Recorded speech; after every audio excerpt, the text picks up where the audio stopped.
There's a moment when every boy realizes no one's coming to save him. And that's when he becomes a man. And some boys never get there and stay children forever. The bottom line is, no one's coming. No one.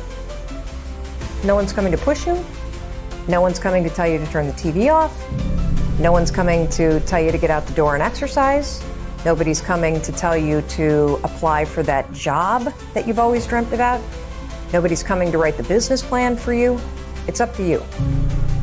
And because you're only ever going to do the things that you feel like doing right now or that feel good right now, unless you understand that you've got to parent yourself, you got to push yourself, you're not going to make your dreams come true. You're just not.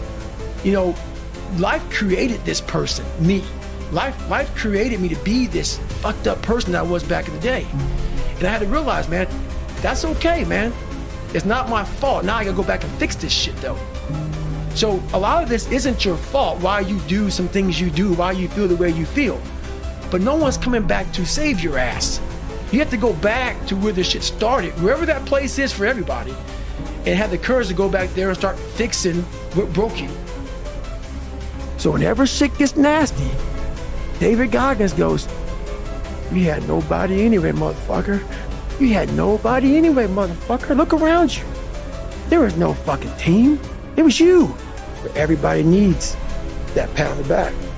They need that training partner. They need that accountability coach. I don't hear that shit. And neither do they. But it's what we've trained ourselves to believe that we need. People struggle to do things alone. And the path of the exceptional person is one of an exception, which means that you are not with other people. And rather than fighting that or bemoaning it, see it as an indicator that you're on the right path. Because if everyone else were cheering you on, then it means you're not in the right place, because it means you're just like everyone else, and that's not where you want to be. Life isn't fair at all. At all. So what are you going to do about it? I knew that no one was coming back to help me. No one's going to miracle me to be somebody special. So, mentality is the only thing that gets us through life. I was an underdog. We are all underdogs in life. Even the baddest person in the world should think that way. So you should always have I've never arrived mentality. And the can't hurt me mentality is no matter where you come from, the sewer or wherever you think you're from. When I got out of the sewer, I got to the road and looked around and said, can't hurt me. I suffered on my own and developed this man who said, it's who I am, man. There is a period in everybody's journey where they are so different because they've started to do new things that they no longer fit in with their old set of friends. But they're not sufficiently developed that they've gained their new set of friends. And they're unsure. Should I go back? Should I lean back into getting a bag in with the boys on a weekend? Is that the highest, way that I can live my life passion forward? Because that's what everybody else does. And all of my friends are taking the piss. Oh, not drinking again. Too good for us, are we? Not going out again this week. Oh, okay. Well, enjoy staying in home and reading. Fucking nerd. So you're going to feel the pain of being ostracized from the group of friends that you used to have. But you're stuck in this messy middle where you haven't yet worked out who you are on the other side of this. And that lonely chapter that's in the middle is something that I would say almost nobody that I've ever met who has gone from a place where they are to a place where they want to be hasn't gone through. Man, I've trained 99% of my life alone. No one pat me on the back. I did all of the work alone. When you train alone, and I lived alone for so many years in this misery, and you're able to get out of it by yourself. It was just me alone in the gym, me alone in the mirror, me alone in my head. No one did it for me. I worked for it, and I'm never going to let someone else take that from me. I can take myself to such a level of real passion and purpose, and the feeling I get is something I can't even explain by myself. I don't need anyone. That's why people come to me to motivate them. No one can motivate me. People want to know how I'm always motivated. It's the unseen work.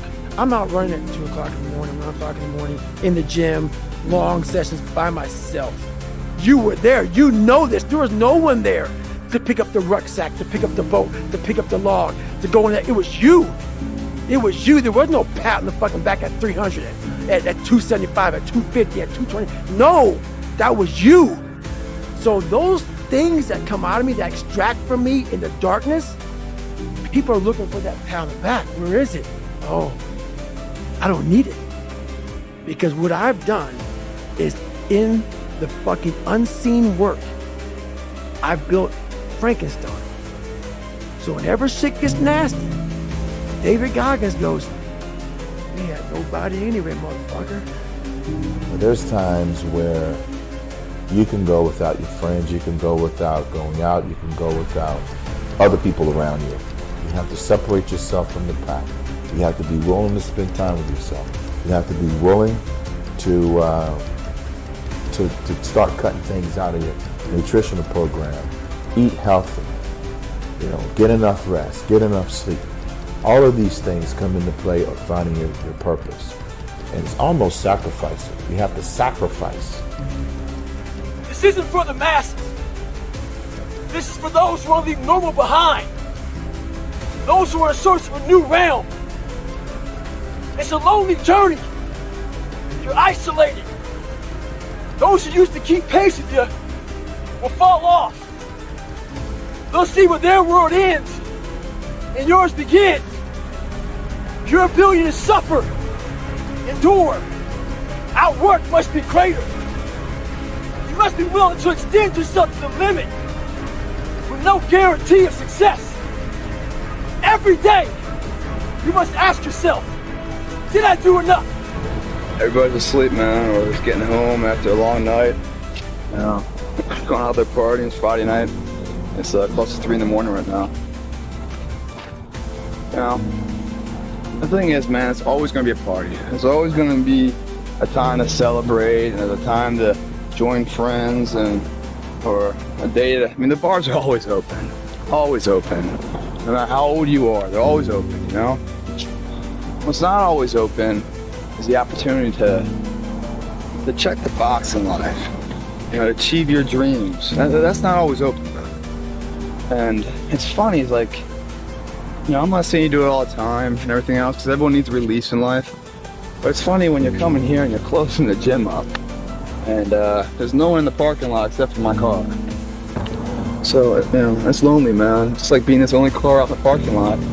But if you're cool with that, man, if you're cool with walking in the shadows of yourself, and, the only person you got is the man right there in the shadow, man. If you're cool with that kind of walk of life, I tell you, man, the world is your playground. Time alone, again, will make you see, first of all, who God is, second of all, who you are, and the third thing, it lets you see what will fit you, what's suitable for your life, where is your sweet spot, what works for you. The one companion that's always going to be with you is yourself. And I think the first thing we have to do is we have to get ourselves to the point where we don't necessarily need a companion. We don't want to be left alone by ourselves with ourselves. So we come in and we sit down and we get on our phone or we turn on the TV because we don't want to face the reality of being by ourselves with ourselves. And so fellas, I would say start making yourself a companion that you're comfortable with. The biggest thing you have to do is shut off technology. You have to go dark. What I mean by that is you have to be quiet in your mind. Get away from people. We love being around people. We love talking. We love parties. It's okay to be alone. So you gotta go to the truth first. Who are you? Get really accountable and say, okay, who am I? What's the truth about me? Get to that dark place in your mind. Figure out. It may take months, it may take years. Figure out your purpose. Figure out what you want to be in life. And then from there,